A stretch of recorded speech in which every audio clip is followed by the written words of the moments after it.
আমি আজকে যাব পূর্বা এক্সপ্রেসে। আমার পড়েছে B2-তে, এই কোচটায়। আজকে আমি কোথায় যাচ্ছি বলো তো? কোথায় যাচ্ছি সেটা জানার জন্য থাকতে হবে আমার এই ব্লগে। আমার সিট পড়েছে এখানে।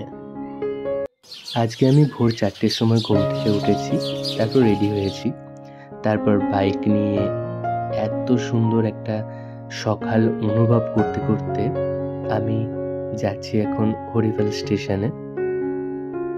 সকালের দৃশ্যটা একবার দেখুন।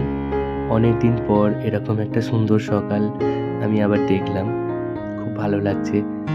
আজকে আমি যাচ্ছি আসানসোলে পরীক্ষা নিতে। সর্বভারতীয় বোর্ড থেকে আমাকে পাঠিয়েছে। এটা আমাদের লোকাল স্টেশন। আমি ট্রেন ধরে এখন এসে পৌঁছেছি হাওড়া। আমি এখন উঠবো পূর্বা এক্সপ্রেসে, B2-19 আমার পড়েছে।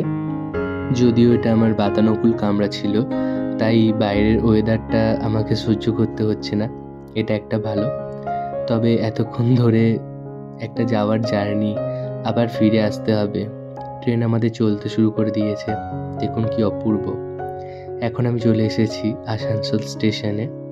এর বাইরেটা কিন্তু খুব সুন্দর, একদম সাজানো গোছানো, কিন্তু আসানসোল স্টেশনের ব্যবস্থা একদম ভালো না, খুব খারাপ। আমি এটা এসে বুঝলাম এখানকার জায়েন্ট স্কিমগুলো খুব খারাপ। আমি এখন এখান থেকে নিয়ামতপুরে এসে সেখান থেকে বাইকে করে যাচ্ছি। আমি এখন চলে এসেছি পরীক্ষা সেন্টারে। এখন অনেকটাই দুপুর হয়ে গেছে। আমাকে খুব তাড়াতাড়ি করে এখানের কাজকর্ম সেরে আবার ফিরতে হবে, কারণ 3:20 আমার ট্রেন আছে। আমাকে অন্তত সময়ের একটু আগে গিয়েই তো পৌঁছতে হবে। এরা ভাইবা পরীক্ষা দিচ্ছে, প্রত্যেকেই খুব ভালো, খুব সুন্দর আঁকে। এই মেয়েটি 6th ইয়ার, খুব সুন্দর ওয়াটার কালার করে। আর এই মেয়েটি প্রচণ্ড মিষ্টি, খুব ভালো মেয়ে, আমার সব প্রশ্নের উত্তর দিয়েছে। এবং মেয়েটি খুব কনসাস, আর্ট কলেজে ভর্তি হবে বলছে। আসানসোলে অতিরিক্ত গরম, তারপরে 1 ঘন্টা ট্রেন লেট করে আমি অবশেষে উঠলাম সুপারফাস্ট এক্সপ্রেসে। তারপর তো উঠেই দেখি সবাই শুয়ে আছে, আমার জায়গা নেই।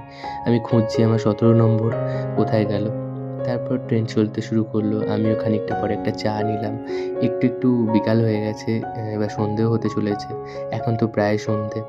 এখানেই শেষ নয়, এখন আবার হাওড়া থেকে বাড়ি আসতে হবে। বাই।